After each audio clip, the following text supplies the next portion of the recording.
uMvelinqama akaze enze isifungo noLucifer omubi ukuthi uyena oyophatha emhlabeni. Omubi waphambi kwendleleni wavukela uMvelinqama wayesexoshwa ezulwini kwezemhlabeni, wayesefika emhlabeni ekhanda okwakhe ngoba akakwazi ukudala. Omubi akadali, uyakhanda. Ububi buyakhanda, abudalwa.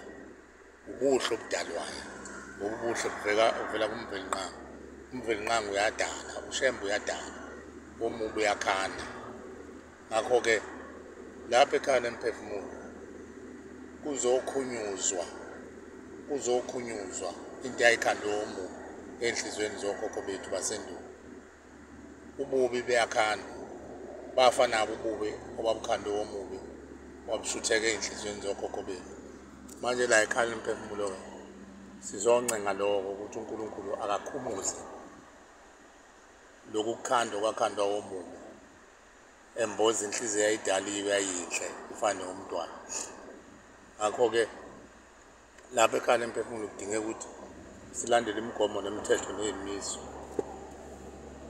sizithobe, sibophe ukhalo lwethu, sibe nesibindi ukuze okhokho bethu bancengwe, ngoba kuyenzeka ukhokho womuntu noma umkhulu wakhe noma ugogo wakhe afe inhliziyo yakhe ekhanda omubi, isize agcwale iy'khokho zobubi, abese efana leyo nhliziyo embi nenonya, nasethuneni ahlale nayo injalo. Manje-ke wena uma umsondeza ekhaya emphefumulo bese uyazimisela, ulinde, umcelele uNkulunkulu ngayo yonke indlela, nangamalungu omzimba wakho, nangenhlonipho, nangokubekezela. uShembe uyamthatha amhlwithe lapho uLucifer usuke semdaxaze khona, ngoba uLucifer umthanda umuntu uma esahamba emhlabeni, amshofise ububi. Uma esefile bese emlaxaza omubi, noma amthathe amsebenzise amenze ingilosi yakhe ubumnyama.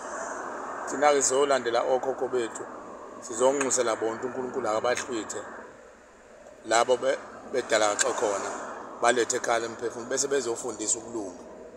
Noma ngabe kuthiwa umuntu unenhliziyo ebukhuni kangakanani embi, kodwa lishitshe eliqinile liyakhunyuzwa, likhunyuze lize kuze kuphume ubulukhuni balo, liwohloke. Nensimbi yakhunyuzwa izithombe. Nabo-ke okhokho bethu abasebeney'nhliziyo ezimbi ngoba badalwanga benjani, badalwa benenhliziyo yobuntwana. Wonke umuntu uzalwe umntwana enenhliziyo enhle elungile, ushintsha ekuhambeni kwesikhathi ngoba esenamathelwe imfundiso kaLucifer. Manje-ke la ekhaya emphefumulo sizonxuza uNkulunkulu akakhumuze lezo y'nhliziyo zokhokho bethu, zize yigcine sekuphumile konke lokhu wakukhandiwe kwanamathelwe enhliziyweni yabo, usale inhliziyo yokulunga, bese bageza uShembe, bese beba ngabantu, bese yaguquka inhliziyo kakhokho wakho, ngoba sekusuke isikhumba sobubi esafakwa womubi enhliziyweni yakhe. Ngakho-ke kuyadinga ukuthi thina siyimisele mase lapha ekhaya emphefumulo, sihloniphe, sithathe ubukhulu sibulahle kude, nokuzazisa, nokuqhosha, nokunyanza, nokuhlakanipha okungekho, nobuqili.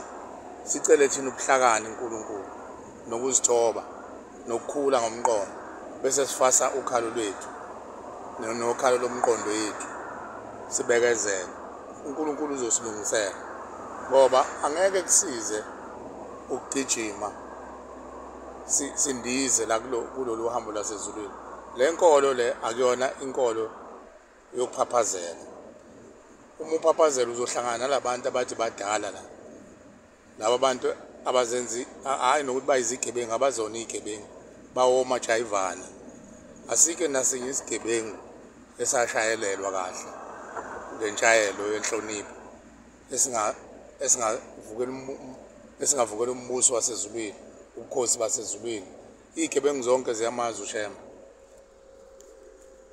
Ngakho-ke omajayivane laba abaye bathatha umuntu elungile bamguqule bamfake inhliziyo yokona, agcina umuntu esonile la emzini oyingcwele kade efike kahle kodwa bese bemenze ngazi ukuthi uhlakaniphile kanti bamenza isiphukuphuku bafuna abomajayivane njengabo.